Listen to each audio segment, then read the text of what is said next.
Jesus is the atoning sacrifice. యేసుక్రీస్తు ఒక బలిని చెల్లించలేదు, యేసుక్రీస్తే బలిగా అయిపోయాడు. మనందరి పాపముల కొరకు దావీదు చేసిన బలుల కంటే, సొలొమోను చేసిన బలుల కంటే, అబ్రహాము చేసిన బలుల కంటే, హేబేలు చేసిన బలుల కంటే, ఆదాము చేసిన బలుల కంటే, వారందరూ కూడా చేసిన బలుల కంటే ఎక్కువదైన బలిని ఆయన అర్పించలేడా? అందుకు కాదు యేసుక్రీస్తు వచ్చింది. ఆ బలులన్నీ కలిపినా కూడా పాపాన్ని కప్పగలవే, కానీ కంప్లీట్గా ప్యూరిఫై చేయుటకు వాటి వెలకు శక్తి లేదు, వాటికి అంత వెల లేదు. కాబట్టే యేసుక్రీస్తు మానవ స్వరూపంలో మనందరి కొరకు పోయబడిన యేసుక్రీస్తే మన కొరకు ఆయన రక్తాన్ని చిందిస్తే, ఆయననే బలిగా అయిపోతే ఇక మనకు కావలసిన వెల దొరికినట్లే. కాబట్టి యేసుక్రీస్తు మనందరి కొరకు ఆయన రక్తాన్ని చిందించి గాయములను నొంది మనందరి కొరకు బలిగా అయిపోయాడు యేసయ్య.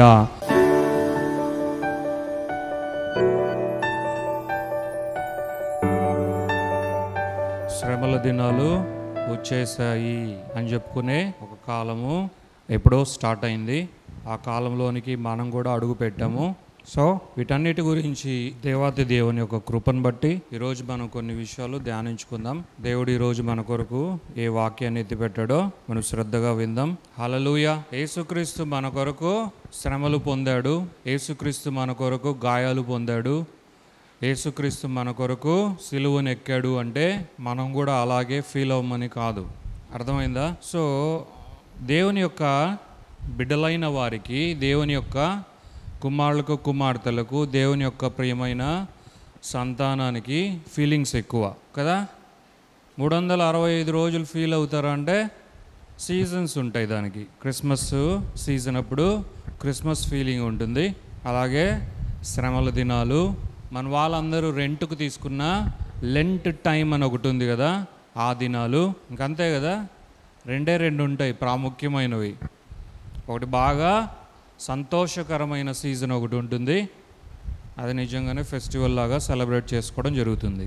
అలాగే దుఃఖకరమైన దినాలు ఉంటాయి, అవి గుడ్ ఫ్రైడే అండ్ ఈస్టర్ టైంలో స్టార్ట్ అవుతాయి కదా. ఎవరికి తోచిన రకంగా వారు ఈ విధంగా ఫీల్ అవుతూ వెళ్ళిపోతూ ఉంటారు. ఇదే విశేషమైన క్రైస్తవులుగా ఉన్న వారిలో అత్యధికమైన శాతము ఈ విధంగా ఫీల్ అయ్యేవారే ఉంటారు. అయితే దేవుని యొక్క కృపను బట్టి, దేవుని యొక్క ప్రేమను బట్టి దేవుడు ఫీలింగ్స్తో దేవుని రాజ్యాన్ని కట్టలేదు. మనం ఏమనుకుంటామో, మనకేమనిపిస్తుందో దాన్ని బట్టి మనం దేవుని రాజ్యంలో మూవ్ అయ్యేలాగా దేవుడు మనల్ని పెట్టలేదు. కానీ దేవుడు మనకు ఒక దిక్సూచిని ఇచ్చాడు, దేవుడు ఒక మాన్యువల్ని అనుగ్రహించాడు, ఇన్స్ట్రక్షన్స్తో కూడిన ఒక గ్రంథాన్ని దేవుడు మనకు అనుగ్రహించాడు. అది మన పాదములకు దీపముగా, మన త్రోవకు వెలుగుగా ఎప్పుడు ఉంటుంది. అది మన జీవితం అంతా ఉంటుంది. అయితే అతి ప్రాముఖ్యంగా దేవుని గూర్చిన అత్యున్నతమైన సంగతులను జ్ఞాపకం చేసుకోవడానికి ఈ యొక్క వెలుగైన జీవాధిపతి యొక్క వాక్యాన్ని, వెలుగైన దేవుని వాక్యాన్ని దేవుడు మనకు అనుగ్రహించాడు. ఈ వెలుగైన దేవుని వాక్యము ఈ విధముగా మనము దేవుని యొక్క సంగతులను, విషయాలను గ్రహించుటకు మనకు ఉపయోగపడుతుంది. హల్లెలూయా. దేవుని నామానికి మహిమ కలుగును గాక. కాబట్టి మనం రక్షింపబడిందే మనకు మనముగా, మనకి ఎలా అనిపిస్తే అలాగా, మనకి ఎలా తోచితే అలాగా జీవించుటకు కాదు. మనం రక్షింపబడిందే దేవుడు ఎలా అనుకుంటాడో, దేవుడు ఏ విధంగా నడిపించాలని కోరుకుంటున్నాడో, దేవుడు ఎలాగ ప్రణాళికలు కలిగి ఆయన మనల్ని ముందుకు తీసుకువెళ్ళాలని కోరుకుంటున్నాడు. దేవుడు అనుకున్నట్లుగా మనల్ని నడిపించుటకే, దేవుడు అనుకున్నట్లుగా మనల్ని విస్తరింపచేయుటకే మనల్ని రక్షించుకున్నాడు దేవుడు. హల్లెలూయా. అలాగున ఆయన రాజ్యంలో చేర్చుకుని ఆయన యొక్క కృపను విస్తరింపచేసి మహిమైశ్వర్యమును యేసు నామములో మనం అనుభవించే ధన్యతను దేవాతి దేవుని యొక్క కృపను బట్టి, ప్రేమను బట్టి మనందరికీ అనుగ్రహించాడు. ప్రపంచవ్యాప్తంగా ఎక్కడ చూసినా ఈ కాలంలో క్రైస్తవుల యొక్క ఎగ్జైట్మెంటే కనిపిస్తూ ఉంటుంది. అది సాడ్తో కూడిన ఎగ్జైట్మెంటో, లేదంటే వేరే విధమైనటువంటి కాన్సిక్వెన్సెస్, రిజల్ట్స్ అనుగ్రహించే ఫీలింగ్స్తో కూడినటువంటి ఎగ్జైట్మెంటో అది పక్కన పెడితే క్రైస్తవులు అయితే మాత్రం చాలా ఎగ్జైటెడ్గా ఈ టైం అంతా గడుపుతూ ఉంటారు. క్రైస్తవులు దేవుని బిడ్డలు వారు అనుకున్నట్లుగా ఎలా పడితే అలాగా వెళ్ళిపోతూ ఉన్నారు. దీన్నే మనము వారు అనుకున్న మార్గంలో వారు వెళుతూ చేసిందే పదే పదే చేస్తూ దాని అర్థం ఏంటో కూడా తెలియకుండా అదే ఆచారముగా చేస్తూ ముందుకు వెళ్తుంటే దాన్నే రిలీజియన్ అని దేవుడు అనడం జరిగింది. యేసుక్రీస్తు రిలీజియన్ని మనకి ఇవ్వలేదు, ఆయన రాజ్యాన్ని ఇచ్చాడు. యేసయ్య రిలీజియన్ని స్థాపించడానికి ఈ భూమి మీదకి రాలేదు, కానీ Jesus came to establish the Kingdom, his Kingdom, the Kingdom of God, the Kingdom of haven. ఆయన అనుకున్న రాజ్యాన్ని స్థాపించుటకే యేసుక్రీస్తు ఈ భూమి మీదకి అడుగు పెట్టాడు అని మనము జ్ఞాపకం చేసుకోవాలి. ఒకసారి యెషయాను మనం జ్ఞాపకం చేసుకుందాము. యెషయా 9:6 ఏమన్నాడు ఒకసారి చూడండి, చదవండి అందరూ బైబిల్ తెరిచి. ఒకసారి యెషయా గ్రంథము 9:6 ఏమన్నాడు చూద్దాం. మనకి ఇక్కడ ప్రాముఖ్యమైన విషయం ఏంటంటే ఆయన భుజముల పైన రాజ్య భారం ఉండును. హల్లెలూయా, దేవుని నామానికి మహిమ కలుగును గాక. మన దేవాతి దేవుని యొక్క భుజముల పైన రాజ్య భారం ఉంది అనగా Jesus came with the responsibility of the government that he does in the Kingdom. ఆయన తీసుకురాబో రాజ్యములో ప్రభుత్వమును నడుపుటకే ఆ ప్రభుత్వపు భారమును కలిగి యేసుక్రీస్తు ఈ భూమి మీదకి వచ్చాడు, ఆయన రాజ్యాన్ని స్థాపించాడు అని దేవుని వాక్యం చెప్తుంది. కాబట్టి రిలీజియన్ని యేసయ్య తీసుకొచ్చాడు అని ఏ వాక్యము కూడా చెప్పట్లేదు. ఇన్ఫ్యాక్ట్ క్రిస్టియానిటీ అని కూడా ఎక్కడ కూడా యేసుక్రీస్తు ప్రస్తావించలేదు. దాన్ని మనము అలాగా పిలవడం జరుగుతుంది. ప్రపంచమంతా రిలీజియన్ అన్న ఒక ఆప్షన్ దగ్గర క్రిస్టియానిటీనో ఇంకోటో నువ్వు నిజంగా యేసుక్రీస్తు నమ్ముతూ ఉంటే, నువ్వు నిజంగా యేసుక్రీస్తునందు విశ్వాసం ఉంచుతూ ఉంటే అప్పుడు మర్యాదగా క్రిస్టియన్ అని రాయని అధికారులు కానీ ప్రభుత్వం కానీ మనల్ని డిమాండ్ చేస్తుంది. కాబట్టి ఆ విధంగా మనం అనుకోవడం జరుగుతుంది. అలాగే మన గుంపునంతా కలిపి దానికి ఒక పేరు కావాలి. కాబట్టి యేసుక్రీస్తునందు మేము ఉన్నాము, యేసుక్రీస్తునందు మేము విశ్వాసం ఉంచుతూ ఉన్నాము, యేసుక్రీస్తే మా దేవుడు, మా రక్షకుడు, మీరేమైనా అనుకోండి, ఆయనే మా జీవాధిపతి అని అనుకునే వారంతా కలిసి ఒక కమ్యూనిటీ అనుకొని ఆ కమ్యూనిటీకి ఒక పేరు ఉంటే బాగుంటుందని దానికి క్రిస్టియానిటీ అని పేరు పెట్టారు. కానీ యేసుక్రీస్తు ఎక్కడ క్రిస్టియానిటీ అనలేదు. క్రిస్టియానిటీని బాగా స్ప్రెడ్ చేయడానికే నేను వచ్చాను అని యేసుక్రీస్తు అనుకోలేదు. దీన్ని కాపీ కొట్టే ప్రయత్నాన్ని పాపం చాలామంది చేసి ఇదే ఏమో యేసుక్రీస్తు చేశాడు మనం కూడా చేద్దాము, ఆయన ఒక్కటే నా చేసేది, ఆయనకే కొమ్ములున్నాయా లేదంటే ఆయనకే శక్తి ఉందా, మేము కూడా ఏం చేస్తాము చూడని వారు కూడా వారి యొక్క గుంపులకు పేర్లు పెట్టుకున్నారు. అది రకరకాల పేర్లు. ప్రపంచవ్యాప్తంగా తీసుకుంటే 100, 200, 300, 500 రిలీజియన్స్ అనగా పేరు మోసిన పక్కన పెడితే, బాగా మెజారిటీ రిలీజియన్స్ పక్కన పెడితే, లిస్ట్ అవుట్ చేస్తే కనుక అనేకమైన రిలీజియన్స్ ప్రపంచవ్యాప్తంగా ఉన్నాయి అన్నది మనం తెలుసుకోవాలి. మరి ఇవన్నీ కూడా వారు కాంపిటేటివ్గా ఫీల్ అయ్యి అలా వచ్చారేమో, కానీ సత్యాన్ని వారు గ్రహించలేక, నిజాన్ని వారు తెలుసుకోలేక వారు పాపము కింద పడ్డారు, వారు ఫెయిల్ అయ్యారని వారికి తెలీదు. వారేమో పాపము చాలా పొంగిపోతూ ఉండొచ్చు, సెకండ్ ప్లేస్ మనదే అయినా కూడా పాపము సెకండ్ ప్లేస్ నుండి ప్రతి ఒక్కరూ సాటిస్ఫై అవ్వాల్సింది. సెకండ్ ప్లేస్ మాదే, థర్డ్ ప్లేస్ మాదే, ఫోర్త్ మాదే, 11th మాదే, 100th మాదే, 200th మాదే అని వారు సాటిస్ఫై అవుతూ ఉండొచ్చేమో, కానీ అది కాదు నిజమైన దేవాతి దేవుడైన యేసుక్రీస్తు యొక్క ఫోకస్. హల్లెలూయా. పరలోకంలో ఎలాంటి స్థితి ఉందో, పరలోకంలో ఎలాంటి రాజ్యం ఉందో, ఎలాంటి వైభవం ఉందో దానినే యేసుక్రీస్తు ఈ భూమి మీదకు ఆయన తీసుకురావడం జరిగింది. యేసుక్రీస్తు ఈ భూమి మీదకి అడుగు పెట్టాడు అంటే ఆయన రాజ్యం కూడా అడుగు పెట్టిందన్నదే మనం జ్ఞాపకం చేసుకోవాలి. యేసుక్రీస్తు పుట్టాడు అంటే కింగ్డమ్ కూడా పుట్టింది అన్నదే మనం జ్ఞాపకం చేసుకోవాలి. మరి కింగ్డమ్ అంటేనే కింగ్ అని మనము ఎన్నోసార్లు విన్నాం, నేర్చుకున్నాము కదా. మరి రాజు ఏ విధంగా శ్రమలు పొందుతాడు, హింస నొందుతాడు, దెబ్బలు తింటాడు, గాయాలు నొందుతాడు, రక్తాన్ని చిందిస్తాడు. ఇది ఆలోచిస్తే విచిత్రముగా ఉంటుంది. ఇది మన ఆలోచనకు గోచరము కానటువంటిది. ఇవి అర్థం కాదు కాబట్టి చాలామంది అనేక మార్గాలలో వెళ్తూ, అనేక ప్రయత్నాలలో వెళ్తూ యేసుక్రీస్తు గురించి వారికి తెలియపరుస్తూ బోధిస్తూ ఉంటే అన్ని శ్రమలు పొందిన ఆయన మనల్నేం కాపాడుతాడు అని అనేక మంది అంటూ ఉంటారు. తన్ను తానే కాపాడుకోలేని ఒక ఆయన, అదే కదా సిలువలో ఉన్న ఒక దొంగ అనింది, తనను తానే కాపాడుకోలేని యేసుక్రీస్తు ఇక ఆయన ఏం చేస్తాడు అని అనేక మంది నిజమైన సత్యం ఏంటో, ప్రత్యక్షత ఏంటో గమనించక, గుర్తించక, గ్రహించలేక వారు వెర్రివారైపోతూ ఉన్నారు. ఏ భేదం లేదు.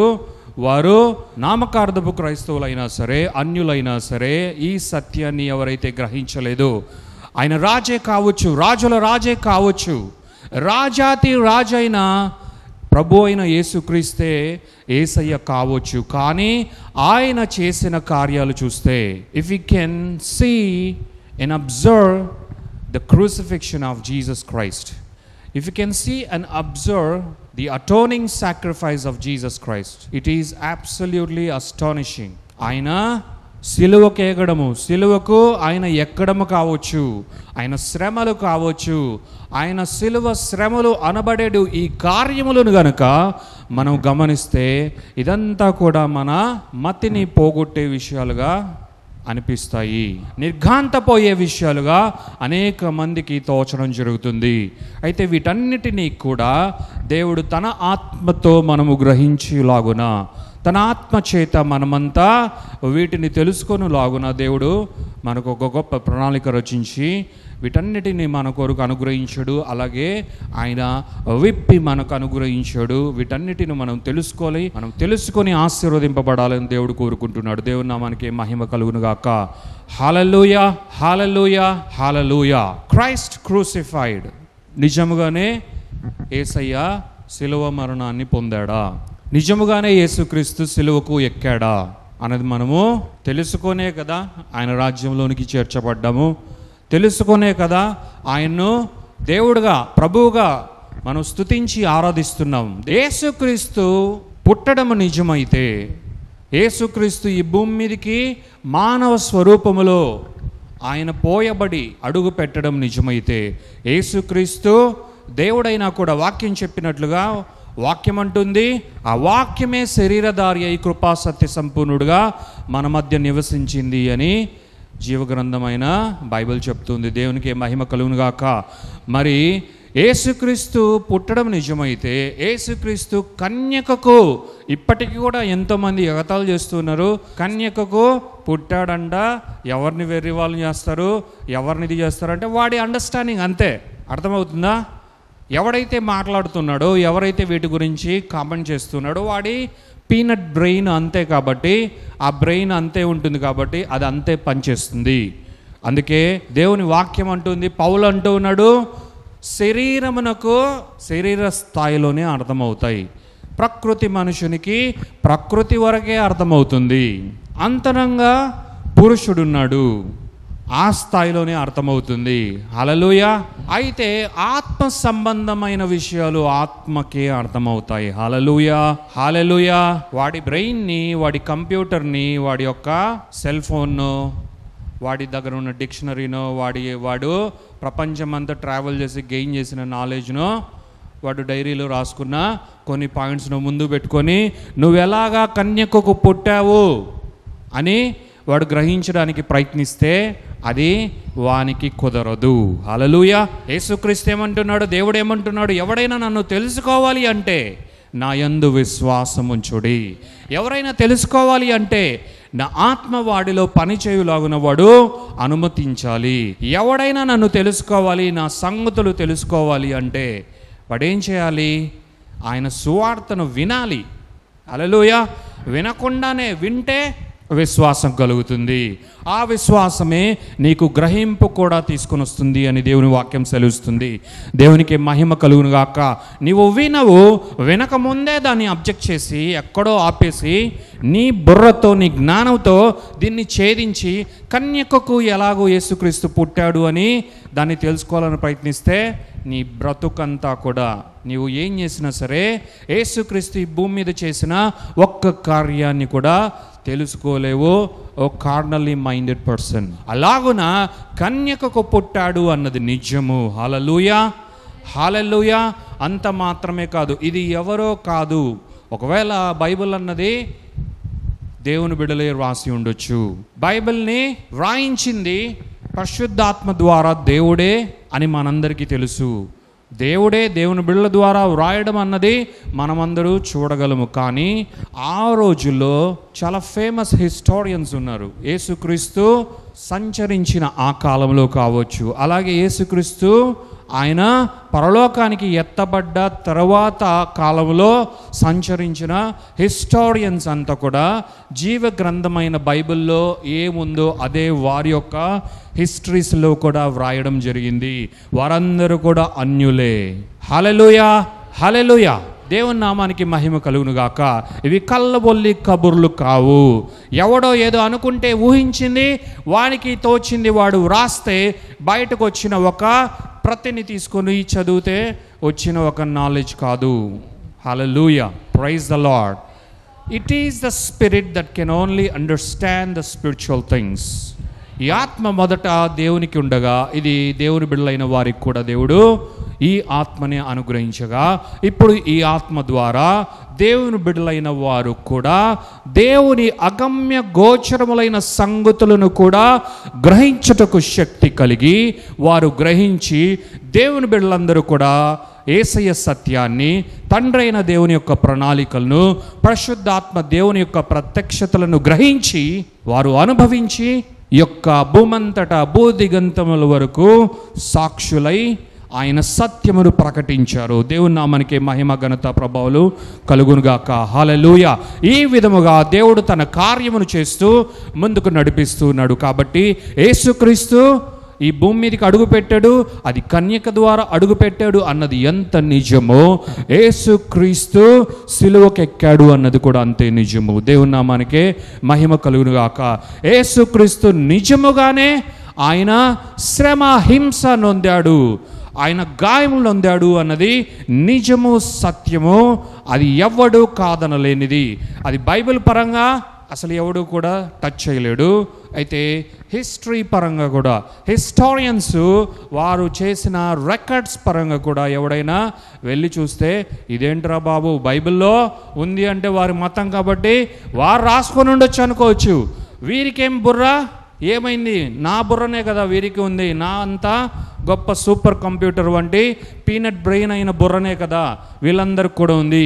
వీళ్ళలాగా ఆయన పుట్టాడు, కన్యకకే పుట్టాడు, మేము చూసాము, మేము వాటన్నిటినీ నిజముగానే అవి జరిగాయి కాబట్టి రాస్తున్నాము, నిజముగానే యేసుక్రీస్తు అనే ఒక ఆయన ఈ భూమి మీద ఉన్నాడు, ఆయన ఒక వింతైన మనిషి, అసలు ఆయన ఎవరికి అర్థం కాడు, ఆయన ఎలాంటి పాపం లేదు, ఆయన పరిశుద్ధుడిగా మాకు కూడా అనిపించాడు, ఆయన నిజముగానే ఇలా చేశాడు, నిజముగానే ఆయన అద్భుతాలు చేశాడు అని అనేక మంది చెప్పుకుంటూ ఉన్నారు. మేమందరూ రికార్డ్ చేయడం జరిగింది. నిజముగానే యేసుక్రీస్తుకు ఏ సిలువనైతే వేశారో అది మేము చూసాం, ఏ మేకులైతే యేసుక్రీస్తు శరీరంలో దింపారో అవన్నీ మేము చూసాము. హల్లెలూయా.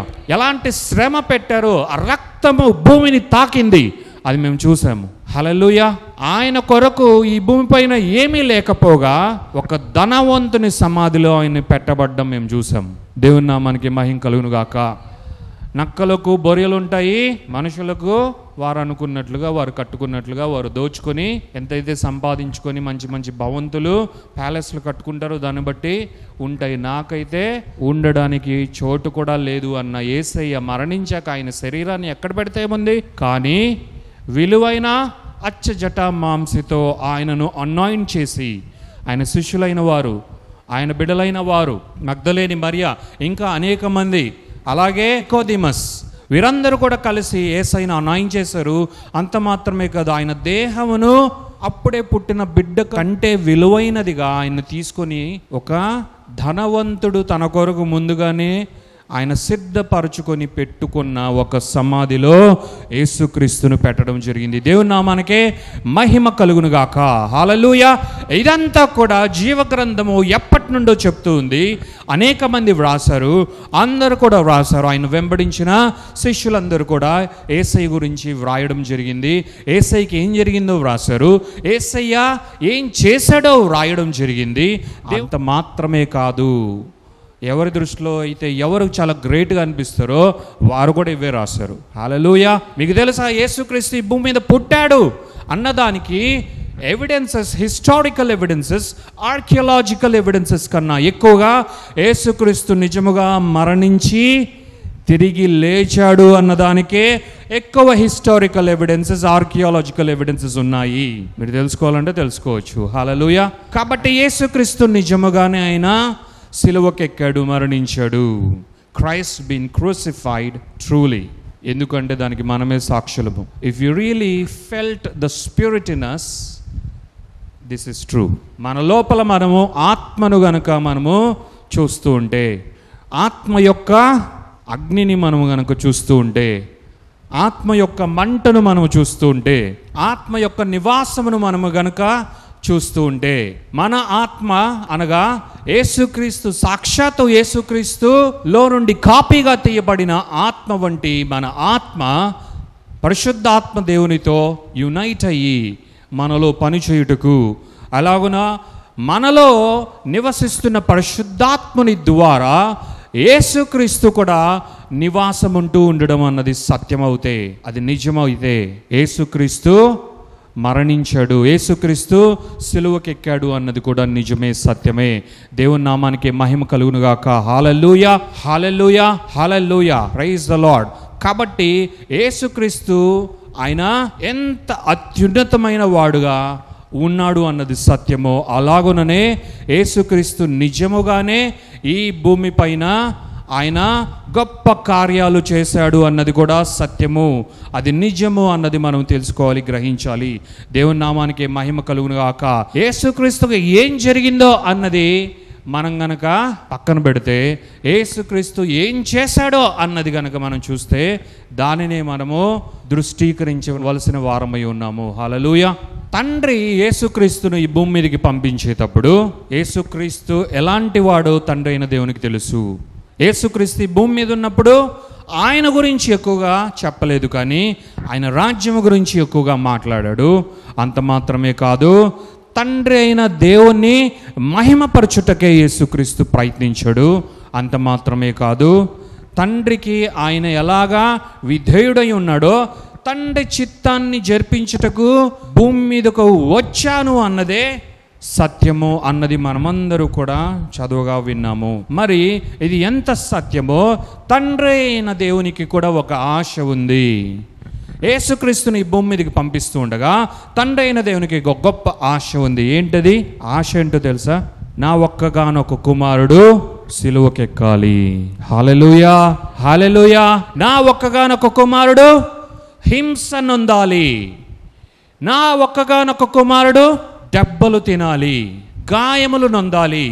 నా ప్రియ కుమారుడు యేసుక్రీస్తు రక్తము చిందించాలి. నా కుమారుని రక్తము ఈ భూమిని తాకాలి, అది నన్ను మొరపెట్టాలి. హల్లెలూయా, హల్లెలూయా. దేవుని నామానికి మహిమ కలుగును గాక. అందరికి ఇప్పుడే పాయింట్ వచ్చి ఉండాలి. హేబేలు రక్తమే దేవుని అంతగా మొరపెడితే మరి ఆయన రక్తం ఎంతగా మొరపెట్టాలి? పరలోకమే దద్దరిల్లి ఉండాలి. హల్లెలూయా. యేసుక్రీస్తు ఇక్కడ ఒక్కొక్క గాయం నొందుతూ ఉంటే, యేసుక్రీస్తు రక్తపు బొట్టు ఒక్కొక్కటిగా ఈ భూమి మీద పడుతూ ఉంటే పరలోకమంతా ఒక్కసారిగా షేక్ అవుతూ ఉండాలి. దాన్ని చూసి తండ్రి అయిన దేవుడు సాటిస్ఫై అవుతూ ఉండాలి. హల్లెలూయా, హల్లెలూయా. ఇదంతా విని ఈ సైకోనా మీ దేవుడు? ఏంటిది సైకోనా? ఎవరైనా ఇలా అనుకుంటారా? నిజమైన తండ్రి ఇంతేనా? ఇట్లుంటాడా? ఎవరైనా బాగా అవ్వాలా, రాజ్యాల మీద రాజ్యాలు కట్టాలా, మంచి ప్యాలెస్, మంచి సింహాసనము, ఈ భూమి మీద ఉన్న రాజ్యాల కంటే గొప్పగా కనిపించాలి, కళ్ళకు కనిపించాలి, ఆ సింహాసనం మీద కూర్చోవాలి. ఏం చెప్తున్నావు నువ్వు? ఏమైనా మైండ్ ఉందా అని అనుకోవచ్చు. కానీ ఇదంతా తండ్రి అయిన దేవుని యొక్క ప్రణాళిక. హల్లెలూయా. ఎఫెసీయులు 1:4-6 వరకు దేవుని వాక్యం అంటూ ఉంది, భూమికి పునాదులు వేయబడక మునుపే తండ్రి అయిన దేవుడు మనల్ని ఎన్నుకున్నాడు, అనగా ఏర్పరచుకున్నాడు. తండ్రి అయిన దేవుడు యేసుక్రీస్తు నందు మనమందరూ కూడా నిర్దోషులుగా, పరిశుద్ధులుగా, నిష్కలంకులుగా ఉండాలి అని ఆయన నిర్ణయించుకొని తగిన కాలమందు యేసుక్రీస్తును మన కొరకు పంపించి యేసుక్రీస్తు నందు ప్రేమ చేత మనలందరినీ, చెత్తైన మనల్ని, పాడైన మనల్ని, ఎందుకు వెలలేని మనల్ని కొనుక్కోవడానికి తండ్రైన దేవుడు భూమికి పునాదులు వేయబడక ముందే సిద్ధమయ్యాడు అని దేవుని వాక్యం చెప్తుంది. హల్లెలూయా. నిజమే, ఇది సత్యమే. తండ్రైన దేవుడు ముందుగానే తన ప్రియ కుమారుడైన యేసుక్రీస్తునందు మనలందరినీ కూడా ఏర్పరచుకొని, నియమించుకొని కుమారులనుగా స్వీకరించాడు అని దేవుని వాక్యం చెప్తుంది. మరి ఇదంతా జరగాలి అంటే మన సీట్ యేసయ్య తీసుకోవాలి. యాక్చువల్లీ ఇలా మనం అవ్వాల్సిన వారమై ఉన్నాము. మనము ఈ విధంగా అవ్వవలసిన వారమై ఉండగా మన సీటు యేసయ్య తీసుకుంటే కానీ ఎఫెసీలు 1:4-6 ద్వారా ఉన్న దేవుని యొక్క ప్రణాళిక మన జీవితంలో నెరవేర్చబడదు. దేవునికి మహిమ కలుగును గాక. అది జరగాలి అంటే యేసుక్రీస్తు ఎంత గొప్పవాడైనా, ఆయన తండ్రైన దేవత దేవుని యొక్క కుమారుడైనా, రాజుల రాజైన ఈ భూమి మీద ఉన్న ఆయన సిలువ వేసిన వారే పాపం వారు ఏం చేస్తున్నారో నిజమే. యేసుక్రీస్తు అన్నది, తండ్రి వీరేమి చేయుచున్నారో వీరు ఎరుగరు, నా తలపైనే INRI అని పెట్టారు చూడండి ఒకసారి అని యేసుక్రీస్తు అనుకోవడం జరిగింది. దేవుని నామానికి మహిమ కలుగును గాక. Jesus of Nazareth, the king of juice, INRI అంటే చూడండి తండ్రి నా పైన ఏం పెట్టారో వీరు. సో రాజుల రాజుగా, ప్రభువుల ప్రభుగా, రాజాతి రాజుగా ఉన్న యేసుక్రీస్తు ఎంత గొప్పవాడైనా ఈ భూమి పైన ఆయన దీనుడై ఉన్నాడు. యేసయ్య తగ్గించుకొని ఉన్నాడు. యేసుక్రీస్తు తన్ను రిక్తునిగా చేసుకున్నాడు. మనం గాస్పల్స్ అంతా కనుక మనకు చదివితే మనకు ఒకటి అర్థమవుతుంది. యేసుక్రీస్తు ఇలాగే యేసు అని పట్టడానికి ఏ అట్రాక్షన్ లేదు. ఈయనేనా యేసు, జీసస్ ఆఫ్ నాజరేత్ ఈయనేనా అని ఆయన్ని నార్మల్గా చూస్తే యాక్సెప్ట్ చేయడం చాలా కష్టంగా ఉండేది. ఆయన దేవుని కార్యాలు, అద్భుతాలు, ఆశ్చర్యక్రియలు, సూచక క్రియలు చేస్తే కానీ ఓహో ఈయనే యేసయ్య అని నమ్మి ఈయనే దేవుని యొక్క కుమారుడు అయి ఉండొచ్చు అని ఆ రోజుల్లో అనుకోవడం జరిగింది. అంటే యేసుక్రీస్తు ఎంత నార్మల్గా ఈ భూమిపైన ఫిజికల్ అపియరెన్స్లో ఉన్నాడో మనమంతా గ్రహించాలి. ఇదంతా నీ కొరకే, నా కొరకే. దేవుని వాక్యాన్ని వినుచున్న ప్రియమైన దేవుని కుమారుడ, కుమార్తె, దేవుని వాక్యాన్ని వినుచున్న ప్రియమైన బిడ్డలారా, ఇదంతా నీ కొరకే, ఇదంతా మీ కొరకే, ఇదంతా మన కొరకే యేసుక్రీస్తు చేశాడు. ఆయన శ్రీమంతుడైన దేవుడైనా కూడా, అతి సుందరుడు మనోహరుడైన దేవాతి దేవుడైనా కూడా యేసుక్రీస్తు మన కొరకే ఆయన స్వరూపాన్నంతా తగ్గించేసుకొని మన పొజిషన్ని తీసుకోవడానికే, మన సీట్ను ఆయన ఆక్యుపై చేయడానికే తన్ను తాను తగ్గించుకున్నాడు. మనల్ని నెట్టివేశాడు. మన సీటు ఆయన తండ్రికి కన్ఫర్మ్ చేసేసాడు. హల్లెలూయా. దేవత దేవునికి మహిమ కలుగును గాక. తండ్రి నీ చిత్తాన్ని చేయడానికే నేను ఈ భూమి మీదకి వచ్చాను, నన్ను ఆశీర్వదించు. హల్లెలూయా. That might be the prayer that Jesus used to spend each and every day for about 4 to 5 hours consistently. యేసుక్రీస్తు మార్నింగ్ అందరూ ఒక టైంకి లేస్తారు కదా. యేసుక్రీస్తు వీరు ఎప్పుడు లేచినా సరే యేసుక్రీస్తు వీరి కోసమే వెయిట్ చేస్తూ ఉన్నట్లు అక్కడ ఉండేవాడు. ఎంత ప్రేమ కదా. కానీ విషయం ఏంటో తెలుసా, యేసుక్రీస్తు ఎప్పుడు ప్రేయర్ చేసుకుంటాడబ్బా అని వీరికి చాలా డౌట్గా ఉండేది. వీరు లేవక ముందే ఆయన దాదాపుగా 4-5 గంటలు తండ్రితో సమయాన్ని గడిపి మరలా వీరు లేవక ముందే వీరి దగ్గరకు వచ్చేసేవాడు యేసయ్య. హల్లెలూయా. మరి ఈ ప్రార్థనలో అంతా కూడా ఇదే ఉంటుందని నేను అనుకుంటూ ఉన్నాను. ఆయన రాజ్యాన్ని ఆయన స్థాపించేశాడు. ఇక దాన్ని ఎవరు కూడా ఏం చేయలేరు, రివోక్ చేయలేరు. ఎవరు కూడా దాన్ని నిర్మూలం చేయలేరు. ఆయన రాజ్యం ఆయన స్థాపించేశాడు. అయితే తండ్రితో ఆయన ప్రార్థనలో అంతా కూడా, తండ్రి నేను సిద్ధమే, నీ చిత్తాన్ని చేయుటకు నేను సిద్ధమే, మానవ స్వరూపంలోనికి నన్ను పోసి పంపించావు కదా, నేను సిద్ధమే, నీ నామాన్ని మహిమపరచుటకే ఈ భూమి మీద నేను ఉన్నాను తండ్రి, నీ నామం మహిమపరచబడునుగాక. హల్లెలూయా. నీ చిత్తమే ఈ భూమి మీద జరగాలి. నేను నీకు విధేయుడును, తండ్రి అని యేసుక్రీస్తు ప్రతిదినము తండ్రి అయిన దేవుణ్ణి గుర్తు చేసుకుంటూ, ఆయనతో సమయాన్ని గడుపుతూ, ఆయనతో సహవాసాన్ని గడుపుతూ, ఆయన ప్రేమను పొందుకుంటూ, అలాగే ఆయన ఏంటో కనపరుస్తూ ఉన్నాడు. దేవుని నామానికే మహిమ కలుగునుగాక. అందుకే యేసుక్రీస్తు, Jesus is the expressed image of the true God. Jesus is the expressed image of God the Father, who is unseen and is invisible in heaven. కనుపడని, కనుపరచబడని, కంటికి గోచరము కాని దేవాతి దేవుడైన తండ్రి అయిన దేవుడు ఎలా ఉంటాడో కనుపరచుటకే, మనందరికీ చూపించుటకే, ఆయన స్వభావాన్ని, ఆయన ప్రేమను, ఆయన కృపను మనందరికీ తెలియపరచుటకే యేసుక్రీస్తు ఈ భూమి మీదకి వచ్చాడు అన్నది మనమందరూ కూడా గ్రహించాలి. మరి అంత మాత్రమే కాదు, యేసుక్రీస్తు జస్ట్ అలా ప్లెయిన్గా ఈ భూమి మీద సంచారం చేసి ఒక క్యారవాన్, మంచి కాస్ట్లీ మెర్సిడీస్ కంపెనీ యొక్క మంచి కాస్ట్లీ క్యారవాన్ అక్కడ పెట్టుకొని గాస్పల్స్ అవి ఇవి మాత్రం చేసి లోపలికి వెళ్ళి రెస్ట్ తీసుకుంటూ మంచిగా ఏసీలో లగ్జరీలో అలా ఉన్నాడా? యేసుక్రీస్తు అలా ఉన్నాడా? లేదు. ఆయన మాట ఏంటో ఆయన యాక్షన్ కూడా అదే. ఆయన మాట కన్నా ప్రభావవంతముగా ఆయన తగ్గింపు కార్యాలు ఆయన కనపరుస్తూ ఉండేవాడు. మరియకు ఇంకా గర్భము రాకముందు మరియ గర్భములో తండ్రి అయిన దేవుని యొక్క కుమారుడు పుట్టాలి అన్న ప్రణాళికలో భాగస్వామిగా ఉన్న యేసయ్య వచ్చి ఆమె గర్భంలో పుట్టి బయటకు వచ్చిన తర్వాత ఆమెను గమనిస్తూ, ఆమెను చూస్తూ ఎన్నిసార్లు నా ప్రియ కుమార్తె, నా కుమారి అని జ్ఞాపకం చేసుకుంటూ ఉన్నాడో మీ అందరూ తెలుసా? యేసుక్రీస్తే పరిశుద్ధాత్మ ద్వారా ప్రకటించి ఉంటాడు. ఏది అంటే, నీవు స్త్రీలందరిలో అత్యధికముగా ఆశీర్వదింపబడిన దానివి, కటాక్షము నొందిన దానివి మరియా, వినుము, గమనించుము అని. దేవుని నామానికి మహిమ కలుగునుగాక. ఇంత గొప్ప దేవుడు మనందరి కొరకు తండ్రి అయిన చిత్తానుసారముగా, తండ్రి అనుకున్న ప్రణాళిక ప్రకారము, తండ్రి ఏర్పాటు చేసిన ఆయన యొక్క మహదైశ్వర్యాన్ని బట్టి, ఆయన చిత్తమునకు మహిమ కీర్తి కలుగునట్లుగా యేసుక్రీస్తు విధేయుడై ఆయన చిత్తమునకంతా కూడా శిరస వహించి, ఇదిగో తండ్రి నేను సిద్ధమే అని తండ్రి అయిన దేవునికి ఆయన మొరపెట్టి ఎక్స్ప్రెస్ చేసి మన చోటును యేసుక్రీస్తు భర్తీ చేయడం జరిగింది.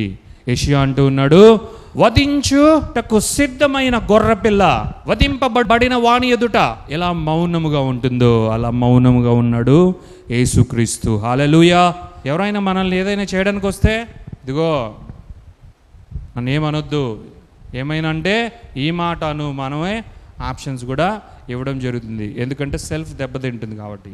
నేను అన్న లోపల ఏమంటారు దాన్ని, ఆత్మాభిమానం అంటారు కదా, వాడికి అభిమానం దెబ్బతినిందిరా అంటారు కదా, అలాగున దెబ్బతినకుండా ఉండడానికి మనమే వాళ్ళకి ఇస్తాం. ఇదాను లోపల నేను సాటిస్ఫై అవుతాను, పర్లేదు నేను నొచ్చుకోను అని. అలాంటిది యేసుక్రీస్తును కొట్టడానికి వచ్చి కొట్టారు. గాయము చేయాలనుకొని గాయాలు నొందేలాగా చేశారు, గాయపరిచారు యేసయ్యను. ఎన్ని శ్రమలు, ఎన్ని హింసలు. యేసుక్రీస్తు జస్ట్ ఒక లిటిల్ స్పాన్ ఆఫ్ టైంలో ఆయన చవి చూచాడో వర్ణించలేము. దీనికి ప్రపంచమంతా ఉన్న ఫిజియాలజిస్ట్స్, అనాటమిస్ట్స్, అలాగే డాక్టర్స్, ఇక పోస్ట్ మార్టం స్పెషలిస్టులు అందరూ కలిసి కూర్చొని ఒక రీసెర్చ్, ఒక పేపర్ని రాయాలనుకున్న, ఒక బుక్ని వారు గ్రంథస్థం చేయాలనుకున్నా సరే వారి వల్ల అవ్వదు, పూర్తి చేయలేరు. ఎందుకనగా అంత వర్ణన చేయగలరు ఆయన చేసిన కార్యాన్ని. ఆయన యొక్క శిలువ కార్యము అంత గొప్పదిగా ఉంది కాబట్టి అది అగమ్య గోచరముగానే ఉంటుంది. హల్లెలూయా. విపరీతమైన భరించలేని నొప్పిని ఆయన కంటిన్యూగా కొన్ని గంటల సేపు, కొన్ని రోజులు ఆయన భరించాడు. ఆ నొప్పి అయితే మనము 1 నిమిషం నుండి 5 నిమిషాల్లో గిలగిల కొట్టుకొని మరణిస్తాం.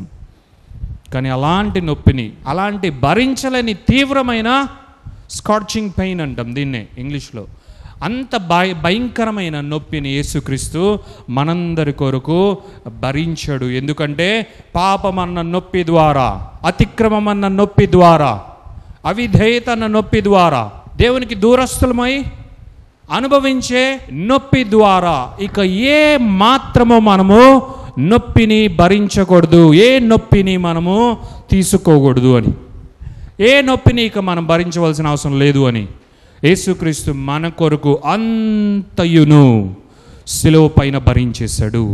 అంతా కూడా ఆయన వహించాడు, ఆయన శిలువ నొందాడు, ఆయన భరించాడు అని దేవుని వాక్యం సెలవుస్తుంది. దేవుని నామమునకే మహిమ ఘనత ప్రభావములు కలుగునుగాక. హల్లెలూయా. బాప్తిస్మం ఇచ్చే యోహాను అంటూ ఉన్నాడు, ఇదిగో దేవుని గొర్రెపిల్ల మన యొద్దకు వచ్చింది. He's saying that he that came from God the Father is so humble. John the Baptist కూడా అంటూ ఉన్నాడు, తండ్రి యొద్ద నుండి మన యొద్దకు వచ్చిన వాడు మిక్కిలి ఎవరైనా ఆయన గొప్పవాడే, కానీ ఆయన ఎంత తగ్గించుకున్నాడో తెలుసా? గొర్రెపిల్ల ఎంత మౌనముగా ఉంటుందో. గొర్రెపిల్ల ఎలా ఉంటుంది? ప్రతి స్ట్రీట్లో పోయి ఫైట్ చేస్తూ ఉంటుందా? ప్రతి నైటు, ప్రతి మార్నింగ్ అది తిన్నది అరక్క ఉన్నప్పుడంతా పోయి ఏ వీధిలో పడితే ఆ వీధిలో ఫైట్ చేస్తూ ఉంటుందా? నో, దాని స్వభావం అది కాదు. వధకు సిద్ధమైన గొర్రెపిల్ల మన యేసయ్య. బొచ్చు కత్తిరించు వాని ఎదుట అంటే అర్థం ఏంటి? నేను చాలాసార్లు ఈ వీడియోస్ చూసినప్పుడు నిజముగానే వాక్యం ఎంత శ్రేష్టమైందో నేను గమనించాను. ఎప్పుడైతే ఆ వరల్డ్లోనే చాలా చాలా లార్జ్ స్కేల్లో ఊల్ పెరిగి కొన్ని షీప్ ఫ్యామిలీస్ లేదంటే స్పీసీస్ ఉన్నాయి. అవి ఎంతగా పెరుగుతాయంటే వాటి కన్ను చూపు కూడా కనిపించకుండా ఇలా పెరిగిపోయే లాంటి జాతులు కూడా ఉన్నాయి. వాటికి తీస్తూ ఉన్నప్పుడు I literally noticed nothing, no senses from their end. ఆ షీప్ ఏదైతే ఉందో వాటి నుండి చిన్న అని కూడా రాలేదు, ఇంత సౌండ్ కూడా రాలేదు. నిజముగా దేవుని వాక్యాన్ని నేను జ్ఞాపకం చేసుకోవడం జరిగింది. దేవుని నామానికి మహిమ కలుగును గాక. బొచ్చు కత్తిరించు వాని ఎదుట నిజమే. గొర్రెపిల్ల ఎందుకు? గొర్రెపిల్ల వాడంటే ప్రేమనా? అప్పుడప్పుడు హెయిర్ కట్ చేస్తాడని కొంచెం గౌరవమా? No, it is the nature. It is the nature of sheep. గొర్రెపిల్ల, గొర్రెల యొక్క నేచర్ అది. దేవుడు వాటిని అలా సృష్టించాడు. దేవుని నామానికే మహిమ కలుగును గాక. మరి యేసయ్యను కూడా గొర్రెపిల్లతో పోల్చడం జరిగింది. వధకు సిద్ధమైన గొర్రెపిల్లగా యేసుక్రీస్తు మౌనాన్ని వహించాడు. ఆయన సిద్ధపరచబడి ఆయన వధింపబడ్డం జరిగింది. మనందరి కొరకు కూడా యేసుక్రీస్తు వధింపబడ్డాడు అని దేవుని వాక్యం సెలవుస్తుంది.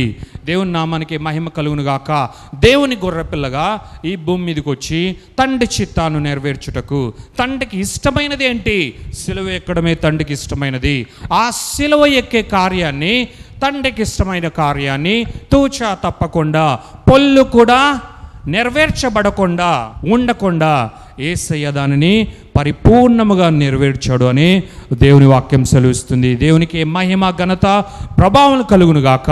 మరి యేసుక్రీస్తు మనలందరినీ తీసి పక్కన వేసి మనందరి ప్రకారము యేసుక్రీస్తే సబ్స్టిట్యూషన్గా అవ్వడం జరిగింది. దేవునికే మహిమ కలుగును గాక.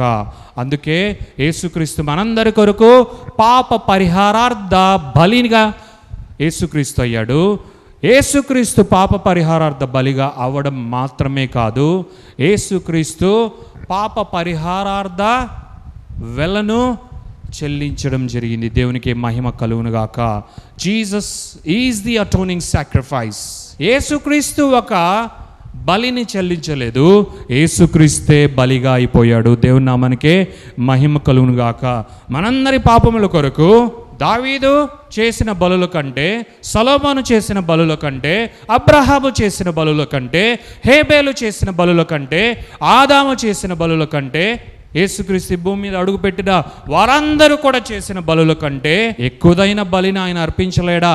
అందుకు కాదు యేసుక్రీస్తు వచ్చింది. ఆ బలులన్నీ కలిపినా కూడా పాపాన్ని కప్పగలవే కానీ కంప్లీట్గా ప్యూరిఫై చేయుటకు వాటి వెలకు శక్తి లేదు, వాటికి అంత వెల లేదు. కాబట్టే యేసుక్రీస్తు దేవాతి దేవుని యొక్క కుమారుడైన యేసుక్రీస్తు మానవ స్వరూపంలో మనందరి కొరకు పోయబడిన యేసుక్రీస్తే మన కొరకు ఆయన రక్తాన్ని చిందిస్తే, ఆయననే బలిగా అయిపోతే ఇక మనకు కావలసిన వెల దొరికినట్లే. కాబట్టి యేసుక్రీస్తు మనందరి కొరకు ఆయన రక్తాన్ని చిందించి గాయములను నొంది మనందరి కొరకు బలిగా అయిపోయాడు యేసయ్య. దేవుని నామానికి మహిమ కలుగును గాక. హల్లెలూయా. మనలందరినీ సాక్రిఫైస్ చేయమని యేసయ్య అడగట్లేదు. అనగా మనం ఈ భూమి మీద ఉన్నప్పుడు, ఆయన బిడ్డలుగా ఉన్నప్పుడు, ఆయన కుమారులుగా ఉన్నప్పుడు, ఆయన పనిని చేస్తున్నప్పుడు, ఆయన పరిచర్యను చేస్తున్నప్పుడు త్యాగపూరితమైన కార్యాలు మనం చాలా చేస్తూ ఉండొచ్చు. అలాగే నేను నీ కొరకు ఎంత త్యాగమైనా చేస్తాము ప్రభువా అని మనకు మనముగా సమర్పించుకొని విధేయులై ఆయనకు లోబడి మనల్ని మనం అర్పించుకోవచ్చు. కానీ ఆయన ఎప్పుడు కూడా మనము ఆయన కొరకు త్యాగం అవ్వాలని కోరుకోలేదు. కానీ ఆయన అయితే మన కొరకు త్యాగం అయిపోయాడు. హల్లెలూయా. దేవుని నామానికి మహిమ కలుగును గాక. యేసయ్య మనము అడుగకనే, మనం పిటిషన్ని పెట్టుకోకముందే, మనం ఎవరు ప్రార్థించక మునుపే, మనం ఆయన్ను కనుగొనక మునుపే మనందరి కొరకు ఈ భూమి మీదకి అరుదించి అడుగుపెట్టి యేసుక్రీస్తు మనందరి కొరకు బలియాగమయ్యాడు అని దేవుని వాక్యం సెలవుస్తుంది. తండ్రికి ఇష్టమైనదేదో ఆ శిలువ కార్యాన్ని చేశాడు యేసుక్రీస్తు. తండ్రి అభిష్టమైన శిలువ విమోచన కార్యాన్ని చేశాడు యేసయ్య. సో కాబట్టి యేసుక్రీస్తు ఆయన వధించబడి పాప పరిహారార్థ బలి యేసుక్రీస్తు చేశాడు. ఆయనే బలిగా అయిపోయి మనందరి పాపములు కాపడం కాదు కానీ తుడిచివేశాడు అని దేవుని వాక్యం చెప్తుంది. కంప్లీట్గా తుడిచివేసి మనలందరినీ కూడా తండ్రి అయిన దేవునికి సమీపముగా చేశాడు. తండ్రి అయిన దేవుని యొక్క సంబంధ బాంధవ్యములోనికి మనలందరినీ కూడా యేసుక్రీస్తు తీసుకొని వచ్చాడు అని దేవుని వాక్యం సెలవిస్తుంది. దేవుని నామానికే మహిమ కలుగునుగాక. ఇది గ్రహించకుండా, యేసయ్య త్యాగాన్ని గ్రహించకుండా, ఎంత గొప్ప త్యాగం యేసయ్యది, అది అత్యున్నతమైనది, అది గొప్ప త్యాగం. ఇట్ ఈస్, అందరూ అంటారు Jesus expressed supreme love. Yes, Jesus really expressed supreme love. Above that, it was a supreme sacrifice. Rather, I would say, because Jesus made a supreme sacrifice, we can notice a supreme love of God. అత్యున్నతమైన బలిగా యేసయ్య అయ్యాడు. అత్యున్నతమైన బలిని యేసయ్య మనందరి కొరకు చెల్లించాడు. కాబట్టి అత్యున్నతమైన దేవుని ప్రేమను మనందరి కొరకు యేసయ్య కనుపరిచాడు. హల్లెలూయా. నిజమే, యేసుక్రీస్తు ప్రేమ గొప్పది. ఎంత గొప్ప ప్రేమ! సిలువలో ఉండి కూడా ఆయన పరిచర్యను ఆపలేదు అన్నది మనం తెలుసుకోవాలి. దేవుని నామానికే మహిమ కలుగునుగాక. సిలువలో ఉండి కూడా, అమ్మా నా కొరకు ఎందుకమ్మా, నేను ప్రసంగాలు చేసేటప్పుడు, మెసేజ్లు ఇచ్చేటప్పుడు, టీచింగ్స్ ఇచ్చేటప్పుడు ఒక్కరూ అడ్రస్ లేరు. ఇప్పుడు సిలువ ఎక్కితేనే మీ అందరికీ చాలా అస్టానిషింగ్ అయిపోయింది. అందరికీ ఏం కావాలా? సెన్సేషన్ కావాలి. కాబట్టి మీకు పాపం కనెక్షన్స్ లేవో, ఇంటర్నెట్ లేదో నాకు తెలియదు, కానీ ఇప్పుడైతే డైరెక్ట్గా నన్ను చూడొచ్చు. కాబట్టి మీరు నా కొరకు వచ్చారమ్మా, ఎంత దయమ్మా మీది. నిజముగానే యేసుక్రీస్తు సిలువెత్తుకొని వెళ్తున్నప్పుడంట ఎక్కువ మంది రొమ్ములు కొట్టుకుంటూ రోదిస్తూ అనేక మంది స్త్రీలు కూడా ఆయన వెంబడించిరి అని దేవుని వాక్యం సెలవిస్తుంది. అంత మాత్రమే కాదు, వారందరూ కూడా రొమ్ములు కొట్టుకుంటూ ఇట్లా జరిగిందే యేసయ్యకు, యేసయ్య చూస్తే అసలు ఏ దోషము ఆయనలో కనిపించట్లేదే, ఎంత గొప్పవాడా యేసయ్య అని వారందరూ చూస్తుంటే, మై సిస్టర్స్, మై బ్రదర్స్, చూసారా యేసుక్రీస్తు ఎంత గొప్పవాడో. శిలువ పై నుండి కూడా హే యూ గైస్ అంటున్నాడు యేసుక్రీస్తు. ఏమంటున్నాడు? నా కోసము ఎందుకు ఏడుస్తున్నారు? నా కోసం ఎందుకు బాధపడుతున్నారు? మీ కొరకు, మీ పిల్లల కొరకు, మీ కొరకు, రేపు మీకు రాబోయే భవిష్యత్తు ఎలా ఉంటుందో ఒకసారి ఆలోచించుకోండి. ఇప్పటి వరకు కూడా తల వంచని మనస్తత్వం మీది. అంటే తిట్టట్లేదు, వారేందో వారికి మరలా చెప్తున్నాడు యేసయ్య. అప్పుడు కూడా పరిచర్యనే చేస్తున్నాడు యేసయ్య. నా మాట వినిన వారు కాదు, నా మాట యందు నమ్మిక ఉంచిన వారు కాదు. మీరేంటో, మీ పిల్లలేంటో ఒక్కసారి జ్ఞాపకం చేసుకోండి. అర్థమవుతుందా? ఒక రోజు వస్తుంది, రాబో రోజు ఉంది, గొడ్రాలైనది స్తన్యము కూడా ఇవ్వలేనిదిగా ఉన్నదైనా చాలా బాగుంటుందేమో, మాకొచ్చిన కష్టాలు ఎవ్వరికీ రాలేదే, అలాంటి వారైనా చాలా బాగున్నారేమో, మేము పడే కష్టాలు ఈ భూమి మీద ఎవ్వరూ పడట్లేదు అని మీరు ఏడ్చే అంగలార్చే రోజు ఒకటి వస్తుందని యేసుక్రీస్తు వారిని చూచి వారికి ఈ మాటలు చెప్పాడు, వారిని హెచ్చరించాడు. వారి జీవితం ఏంటో, వారి బ్రతుకేంటో యేసుక్రీస్తు వారిని గూర్చి అనడం జరిగింది. సో కాబట్టి అంత భయంకరమైన సిలువ శ్రమ హింస నొందుతూ కూడా యేసుక్రీస్తు సిలువ పైన, తండ్రి వీరేమి చేయుచున్నారో వీరు ఎరుగురు గనుక వీరులను క్షమించుడి అని యేసుక్రీస్తు అన్నాడు. అంటే ఎంత గొప్ప ప్రేమో ఒక్కసారి మనము ఆలోచించాలి. దేవుని నామానికి మహిమ కలుగునుగాక. సిలువ పైన ఉన్నా కూడా ఎవరైతే గుచ్చుతున్నారో, ఎవరైతే పొడుస్తున్నారో, ఎవరైతే ముళ్ళ కిరీటం ఇంకా బాగా లోపలికి ప్రెస్ చేస్తూ ఉన్నారో, ఎవరైతే కొరడాతో కొట్టారో, ఎవరైతే గుద్దారో, మొత్తారో, ఆయన నలగగొట్టారో, ఇంకా రకరకాలుగా మేకులు కొట్టారో, సిలువ మోయించారో, ఎన్ని శ్రమలు హింసలు ఎంతమంది అయితే చేశారో వారందరూ కూడా ఆయన చుట్టూనే ఉన్నారు. అలాంటి వారు ఉన్నప్పుడు మనకైతే ఎలా ఉంటుంది? చాలా ఈ భూమి మీద అంతా చాలా మంచివాడు అనబడేవాడు ఉన్నాడు అనుకో, ఏ భేదం లేదు, అందరూ ఒకటే, అందరి స్వభావం ఒకటే. కాబట్టి యేసయ్య మాత్రమే డిఫరెంట్. హల్లెలూయా. యేసుక్రీస్తు మాత్రం ఏమన్నాడో తెలుసా? తండ్రి వీరు గ్రహింపలేక ఉన్నారు, వీరు చేస్తున్నది వీరి గ్రహింపునకు తెలియట్లేదు, వీరిని క్షమించండి. Let there be no sin upon them. వీరు చేయించిన పాపం వీరి మీద ఉండకుండా ఉండునుగాక, వీరిని క్షమించేసేయండి అని వారి కొరకు ఆయన సుప్రీం లవ్ని, ఆయన ఒక ప్రేమ ఎగ్జాంపుల్ని యేసుక్రీస్తు చూపిస్తున్నాడు. ఏంటో తెలుసా? మనమందరూ కూడా ఆయన వలె ఉండాలి అని కోరుకుంటూ ఉన్నాడు. హల్లెలూయా. మనమంతా కూడా అట్లీస్ట్ యేసుక్రీస్తుకు వచ్చిన శ్రమ హింస, ఇంత భయంకరమైన కష్టము, ఈ సిలువ హింస, ఈ సిలువ శ్రమలు, ఈ సిలువ బాధ ఎవ్వరికి రాదు. కానీ బట్ జీవితంలో అయితే ఏదో ఒక ఇబ్బంది, ఇరుకు, బాధ రావడం జరుగుతుంది కదా. మరి అవి వచ్చినప్పుడు ఇతరుల పట్ల మీరు ఈ విధముగా ఉండండి. హల్లెలూయా. మీకు హాని తలపెట్టిన వారిని సైతం మీరు ఆశీర్వదించుడి, వారికి హానిని తలపెట్టొద్దండి. ఈ ఎగ్జాంపుల్తోనే స్టెఫెను కూడా అలాగే ఆయన హింసించు వారిని కూడా తండ్రి వీరిని క్షమించండి అని దేవుని ప్రేమనే ఆయన కనుపరిచి, ఆయన ఆనందంతో సంతోషముతో పరలోకం వైపు చూస్తూ శ్రమను హింసను అనుభవిస్తూ దేవదూతలతో ఆయన సహవాసం చేస్తూ ఆయన సైన్య సమూహముల యొక్క రెల్మ్లోనికి ఆయన చవి చూస్తూ తొంగి చూస్తూ తన్ను తాను అప్పగించుకొని హతసాక్షిగా యేసయ్య కొరకు, యేసయ్య ఏం చేస్తాడో ఆ విధముగానే నేను కూడా అయిపోతాను అని హతసాక్షిగా అయిపోయాడు స్టెఫెను. ఇలాంటి నిష్కల్మషమైన ప్రేమ మనము కలిగి ఉండాలి. ఇలాంటి నిస్వార్థపూరితమైన ప్రేమ మనము కలిగి ఉండాలి. మనము, మన పిల్లలు, మన బంధువులు, మన పక్కింటి వారు, మనము అని ఒక పెద్ద చాలామందికి నేను హెల్ప్ చేస్తున్నానండి. ఆ చాలామంది కూడా అందరు నాకు తెలిసిన వాళ్ళే. So no example is been led by Jesus Christ. యేసుక్రీస్తు ప్రేమ అది కాదు. యేసుక్రీస్తు ఏమన్నాడు? నేడు నాతో కూడా నీవు పరదేశంలో ఉందువు. యేసుక్రీస్తుకు వాడికి యేసుక్రీస్తుకి ఎంత relation? Just a relationship of faith by a minute. Hallelujah. ఒక్క నిమిషము పాటు యేసుక్రీస్తునందు విశ్వాసం ఉంచి నమ్మిక ఉంచిన ఆ సహవాసమే యేసుక్రీస్తు ఆ సిలువ పైనున్న దొంగ మధ్య ఉన్న సహవాసము. అంతలోనే యేసుక్రీస్తు ఇంత ప్రేమ చూపించాల్సిన అవసరం ఉందా? ఎస్, ఇదే యేసుక్రీస్తు ప్రేమ.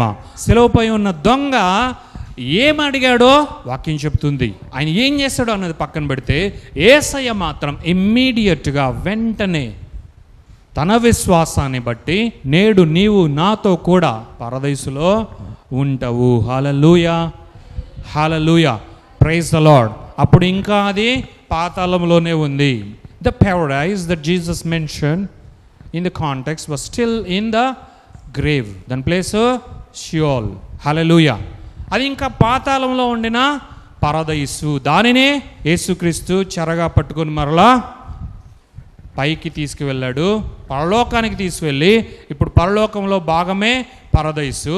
దాన్ని కంప్లీట్గా అంటే ఫైనల్గా మనము పరలోకమే అని అనొచ్చు. దీన్ని అపోస్తులైన పౌలు థర్డ్ హెవెన్ అని కూడా అనడం జరిగింది. హల్లెలూయా. కాబట్టి యేసుక్రీస్తు ప్రేమ ఎంత గొప్ప ప్రేమ! తన యందు విశ్వాసం ఉంచిన ఎవరైనా సరే ఒక్కసారి గమనించాలి. ఒక్క నిమిషం పాటు యేసయ్యా నన్ను కరుణించేసయ్యా, యేసయ్యా నేను అర్హుడను కాను, యేసయ్యా నీవు దేవుడవు, నీవు రాజుల రాజువు, నీవు దేవత దేవుని యొక్క పంపింపబడిన కుమారుడవు, సృష్టింపబడిన కాదు, పంపింపబడిన కుమారుడవు. ఈ భూమిపైకి శరీర స్వరూపములో పోయబడిన పంపింపబడిన దేవాతి దేవుని యొక్క కుమారుడవే నీవు. హల్లెలూయా. దేవుని నామానికి మహిమ కలుగును గాక. నాకు పూర్తి విశ్వాసం ఉంది, నమ్మకం ఉంది. నన్ను, ఈ పాపనైనా నన్ను జ్ఞాపకం చేసుకుంటావా యేసయ్యా? నన్ను జ్ఞాపకం చేసుకో యేసయ్యా అని అన్నప్పుడు యేసుక్రీస్తు you will be in heaven your son అని అనడం జరిగింది. హల్లెలూయా. యేసుక్రీస్తు అంత ఘోరాతి ఘోర బాధలో కూడా, శ్రమ, హింస, నొప్పిలో కూడా. ఇప్పుడు కాసేపు ఎండాకాలం వచ్చింది, మనకు శ్రమల కాలాలు స్టార్ట్ అయినాయి.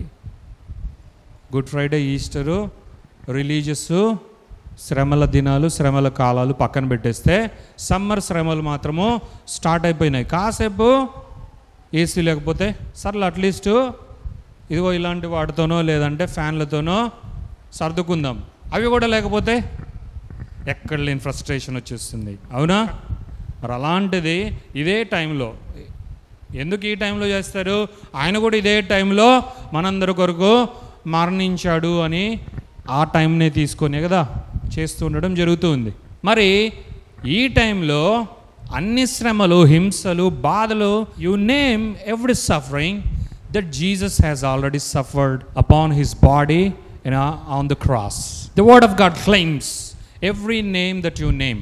మరి ఆయన ఎలా భరించాడు అంటే నిన్ను నన్ను ఆయన అంతగా ప్రేమిస్తున్నాడు. కాబట్టి దేవుని నామానికే మహిమ కలుగును గాక. కాబట్టి యేసుక్రీస్తు ఎంతగా భరించాడు అని దేవుని వాక్యం చెప్తూ ఉంది అంటే, ప్రపంచంలో ఉన్న వారందరూ ఎంతమంది అయితే ఉన్నారో వారందరి పాపములు యేసుక్రీస్తే భరించాడు. చాలామంది అనుకోవచ్చు యేసుక్రీస్తు అంటే రిలీజియస్ యాంగిల్లో ఆలోచిస్తున్న చాలామంది ఈ లోకపు పోకడలో, ఈ యొక్క లోకము ద్వారా, లోక దృష్టి ద్వారా, లోక జ్ఞానము ద్వారా ఆలోచిస్తున్న అనేక మంది అనుకుంటూ ఉండొచ్చు, యేసుక్రీస్తు నిజముగానే డిఫరెంట్ కదా, జీసస్ చాలా డిఫరెంట్ కదా, జీసస్ అసలు ఇన్ని భరించాడు కదా, అసలు సిలువకి ఎందుకు ఎక్కాలి ఆయన, ఎలా ఇవన్నీ ఆయన భరించాడు, ఎందుకు ఆయన బయట పడలేకపోయాడు, ఎందుకు ఆయన ఇంతగా అప్పచెప్పుకున్నాడు, ఇవన్నీ ఆలోచిస్తూ వారు అనుకుంటూ ఉండొచ్చు. మరి ఏదైతే ఏమి, క్రైస్తవుల కొరకు యేసుక్రీస్తు చాలా చేసేసాడని రాంగ్. క్రైస్తవుల కొరకు యేసుక్రీస్తు చేయలేదు.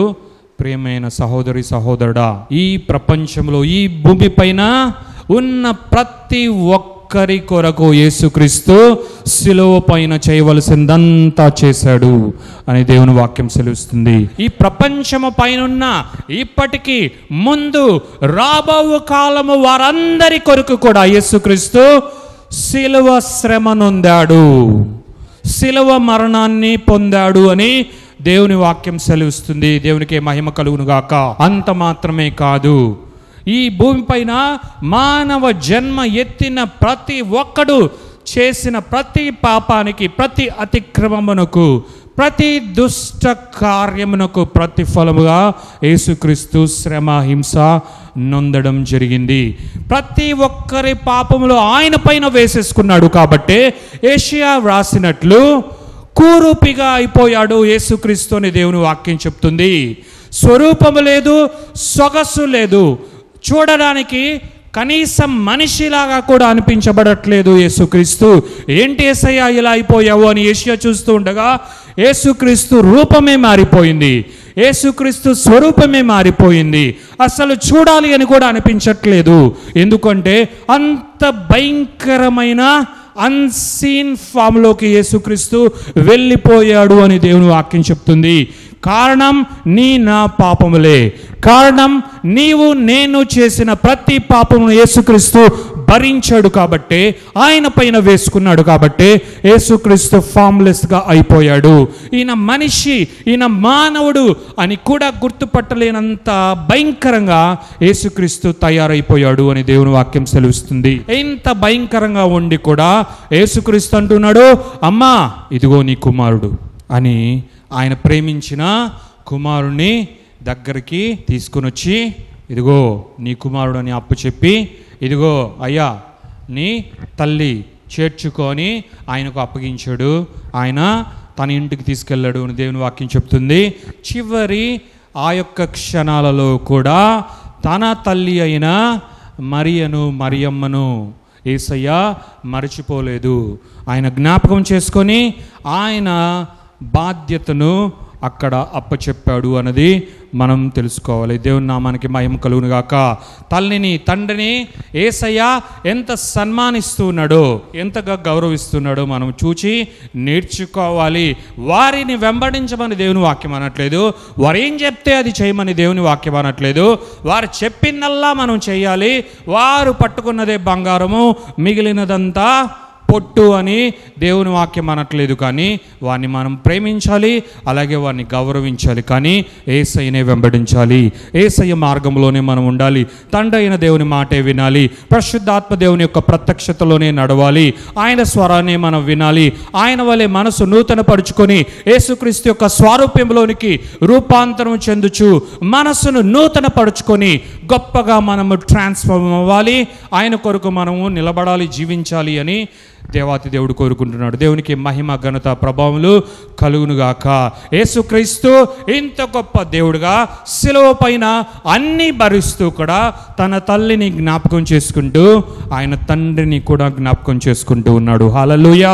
మరియను జ్ఞాపకం చేసుకుంటూ ఏమేమి జ్ఞాపకం చేసుకున్నాడో నాకు తెలియదు. నేను అనుకుంటున్నా జెనసిస్లో ఆది కాండంలో రాయబడినట్లుగా స్త్రీ సంతానమునకు నీ సంతానమునకు నేను వైరము పుట్టిస్తారు అని చెప్పినది జ్ఞాపకం చేసుకున్నాడేమో. స్త్రీ సంతానమునకు పుట్టిన మొదటి సంతానమును నేనే కదా, నా కడుపులో నుండే కదా దేవుని రాజ్యం బయలుదేరుతూ ఉంది అన్నది ఆయన జ్ఞాపకం చేసుకున్నాడో ఏమో.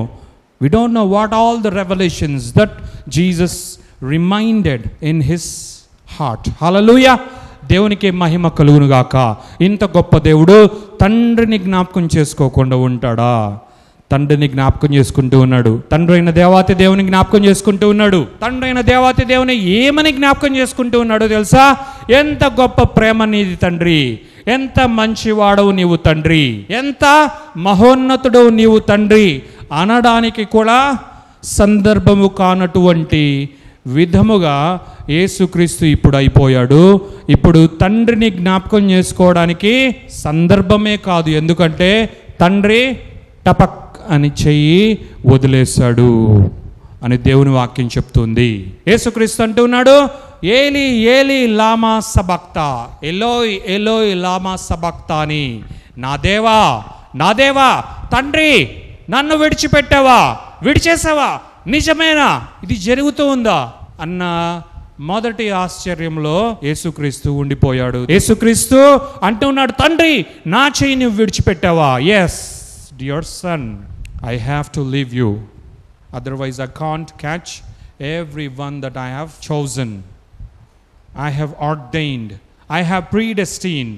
అవును నా ప్రియ కుమారుడా, నీ చెయ్యి వదిలితే కానీ నా బిడ్డలైన వారిని, నేను ఏర్పరచుకున్న వారిని, నేను ముందుగా నియమించుకున్న వారిని, నేను కుమారులుగా కుమార్తెలుగా చేసుకోవాలి అనుకున్న వారిని నేను పట్టుకోలేను. కాబట్టి నీ చెయ్యి వదిలిపెట్టేశాను. అంత మాత్రమే కాదు, నీవిప్పుడు కంప్లీట్గా నా చిత్తము కొరకు, నీవిప్పుడు కంప్లీట్గా నా వారి కొరకు, నీవిప్పుడు కంప్లీట్గా నీ ప్రియమైన జనులందరి కొరకు పాపముగా అయిపోయావు. కాబట్టి నిన్ను నేను వదిలిపెట్టవలసిందే.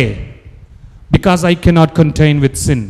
పాపం ఎరుగని వాడను నేను, పాపం ఎరుగని తండ్రిని నేను. కానీ నిన్ను ఇలా చేయుటకు నేను ఇష్టపడ్డాను. నీవు నాకు విధేయుడు అయి ఉన్నావు కాబట్టి, నీవు నా చిత్తాన్ని శిరస వహించావు కాబట్టి నిన్ను నేను పంపించి నిన్ను పాపముగా చేయుటకు, నిన్ను సిలువకు ఎక్కుటకు మాత్రమే కాదు, సిలువ త్యాగమును చేయుటకు మాత్రమే కాదు, నిన్ను వదిలిపెట్టుటకు కూడా నేను ఇష్టపడ్డాను. కారణం వీరే, కారణం నా బిడ్డలే. నీవు నేను కలిసి ముందుగా నిర్ణయించుకున్న, ఏర్పరచుకున్న ఈ బిడ్డలే కారణం. వారి కొరకు నీవు పాపముగా కూడా అయిపోయావు కాబట్టి ఇక నేను నిన్ను వదిలిపెట్టేశాను. Now this is really real and it is for the first time there was a huge separation between God the Father and Jesus Christ. నిజముగానే నిజమైన సత్యం ఏంటో తెలుసా? మొట్టమొదటిసారిగా యేసయ్య తండ్రి నుండి ఎడబాటును రుచి చూచాడు. తండ్రి నుండి మనందరి కొరకు ఒక గొప్ప ఎడబాటును రుచి చూచాడు అని దేవుని వాక్యం సెలవిస్తుంది. ప్రియమైన దేవాతి దేవుని యొక్క బిడ్డలారా, మనమందరూ కూడా సమీపము కావాలి అని.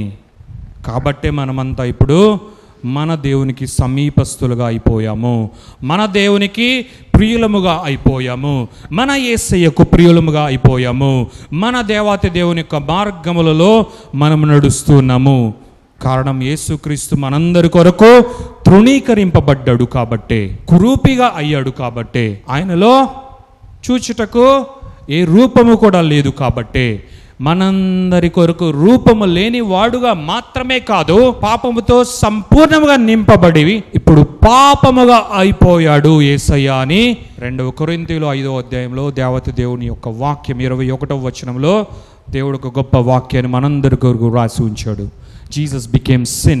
Yes, truly Jesus became, he did not become sinner, but Jesus became sin himself అని దేవుని వాక్యం చెప్తుంది. దేవునికి మహిమ కలుగును గాక. ఆయన దాహము తీరనటువంటి దాహము కాబట్టే శిలువ పైన ఆయన ఇంత గొప్ప పరిచర్య చేశాడు అని దేవుని వాక్యము సెలవిస్తుంది. ఆయన దాహము తండ్రి ఆకలి, తండ్రి ఏది ఇష్టపడుతున్నాడు అదే ఆయన దాహము. దేవుని నామమునకే మహిమ కలుగును గాక. యేసుక్రీస్తు అంటున్నాడు, it is the will of God that I always want to do because it is the food for me. Hallelujah.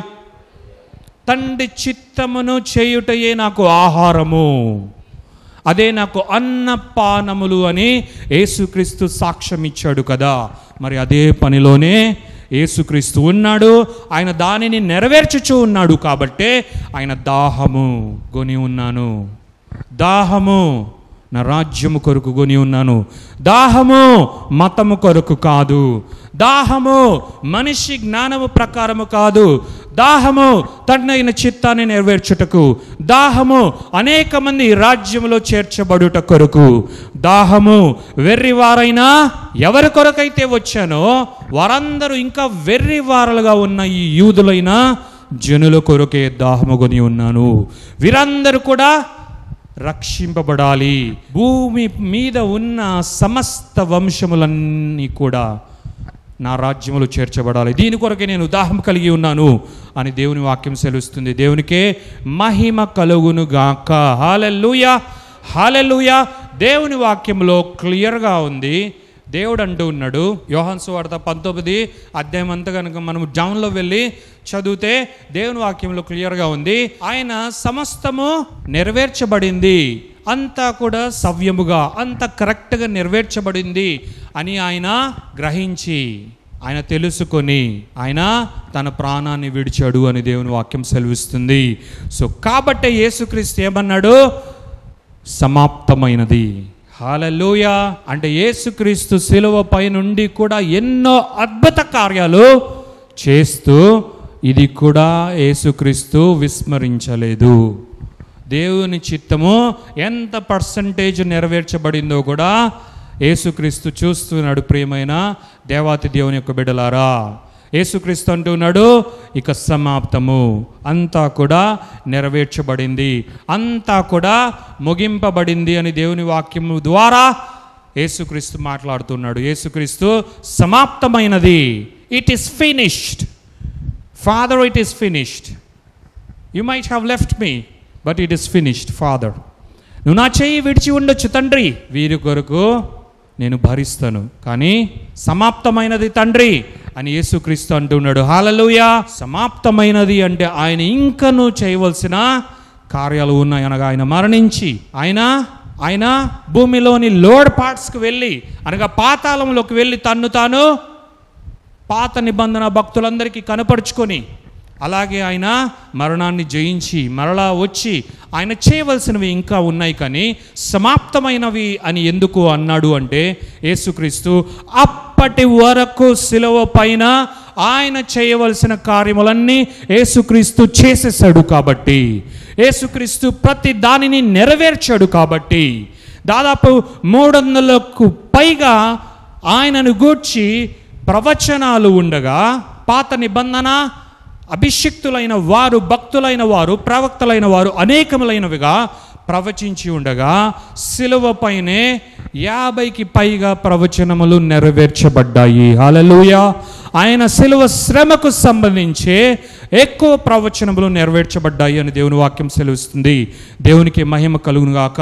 ఆ విధముగా శిలువ పైన జరగవలసిన చిత్తమంతా నెరవేర్చబడింది. అలాగే ప్రవక్తలు ధర్మశాస్త్రములో ఉన్నదంతా కూడా నెరవేర్చబడింది అని యేసుక్రీస్తు సెలవిస్తున్నాడు. దేవునికి మహిమ కలుగును గాక. ఈ భూమి మీద ఉన్నప్పుడు మనం ఒక వాక్యం యేసుక్రీస్తు అనడం మనం వినగలం. యేసుక్రీస్తు ఏమని అన్నాడు? నేను ధర్మశాస్త్రాన్ని కొట్టివేయడానికి రాలేదు, కానీ దాన్ని నెరవేర్చుటకే. అంటే దాన్ని కొట్టివేయకుండా నెరవేరుస్తానని ఉంచి మనల్ని చంపుటకేనా? కాదు ప్రియులరా, ఆయన నిజముగానే దాన్ని అన్నాడు. He claimed it. అంటే దాని అర్థం ఏంటి? యేసుక్రీస్తే మనందరి కొరకు నెరవేరుస్తాడు, యేసుక్రీస్తే దాన్ని మరలా తీసివేసి మనము ఇక ఎన్నడూ ధర్మశాస్త్రాన్ని చేయకుండా ఉండులాగున చేస్తాడు అని అర్థము. ఇక ఎంత మాత్రము ధర్మశాస్త్రం క్రింద మనం ఉండవలసిన వీలు లేదు అని దాని అర్థం. దేవుని నామనికే మహిమ ఘనత ప్రభావములు కలుగునుగాక.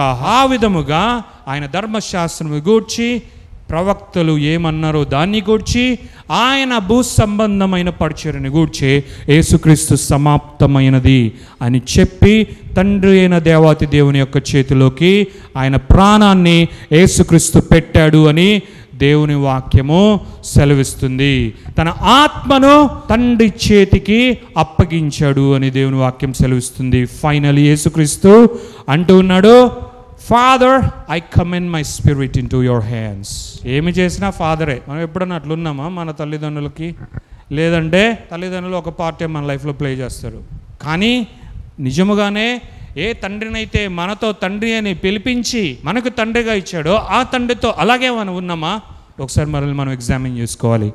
యేసుక్రీస్తు అంతటి స్థితిలో కూడా చివరిగా కూడా మరలా తండ్రిని జ్ఞాపకం చేసుకొని he is submitting everything, the final keys. He is submitting the final keys into the hands of God the Father. తండ్రి, ఇదిగో నేనిక నా ప్రాణమును పెట్టుచు ఉన్నాను. నేను బిగ్గరగా కేక వేసి నా ప్రాణాన్ని నేను పెట్టబోచున్నాను తండ్రి. ఇదిగో నా ఆత్మను నీ చేతికి అప్పగించుకుంటూ ఉన్నాను. అంటే దాని అర్థం నిజముగానే యేసుక్రీస్తు మరణించబోతూ ఉన్నాడు. హల్లెలూయా. నిజముగానే ఆయన సమాధిలోకి వెళ్ళబోతూ ఉన్నాడు. సమాధి ఏం చేస్తుందో అన్న తర్వాత విషయము, కానీ నిజముగానే యేసుక్రీస్తు ఆయన మరణించి అందరిలాగే ఆయన సమాధికి వెళ్ళబోతూ ఉన్నాడు అని దాని అర్థం. అంటే నిజముగానే ఆయన దేవుడైనా కూడా, దైవాంశ సంభూతుడైనా కూడా, దైవశక్తి ఆయనలో ఉన్నా కూడా ఆయన దాన్ని దేనిని పట్టించుకొనకుండా ఆయన దేని కొరకు వచ్చాడో దానిని ఆయన మనస్కరించి దానిపైన ఆయన దృష్టి కలిగి ఆయన ఆత్మను తండ్రికి అప్పచెప్పి ఆయన సమాప్తమైనది, నా ఆత్మను నీ చేతికి అప్పగించుకుంటూ ఉన్నాను తండ్రి, ఇదిగో నేను మరణిస్తున్నానని బిగ్గరగా ఆయన కేక వేసి ఆయన మరణించాడు. యేసయ్య మరణించాడు నీ కొరకు నా కొరకే. యేసయ్య మరణించాడు ఎందుకంటే మరణం అవ్వాలి కాబట్టి. యేసయ్య మరణించి ఇక మరణం ఎన్నటికీ కూడా మానవ జాతి పైన ఏలుబడి చేయకుండా ఉండులాగును చేశాడు యేసుక్రీస్తు. దేవుని నామానికే మహిమ కలుగునుగాక. ఇంత గొప్ప దేవుడైన యేసుక్రీస్తు మన ప్రభువు, మన దేవుడు, మన సృష్టికర్త, మన క్రీస్తు, మన రక్షకుడైన దేవుడు, మన విమోచకుడైన దేవుడుగా అయ్యాడు అని దేవుని వాక్యం సెలవుస్తుంది. దేవునికి మహిమ కలుగునుగాక. ఇంతటితో ముగించేసానని ఏమనుకోవద్దండి. ఆయన మరణించి, మరణాన్ని జయించి, సజీవుడై, పునరుద్ధానుడై ఆయన తిరిగి లేచాడు. దానిని గురించి రాబో కాలంలో మరింతగా మనం ధ్యానించుకుందాం. దేవుని నామానికే మహిమ కలుగునుగాక. హల్లెలూయా, హల్లెలూయా, హల్లెలూయా.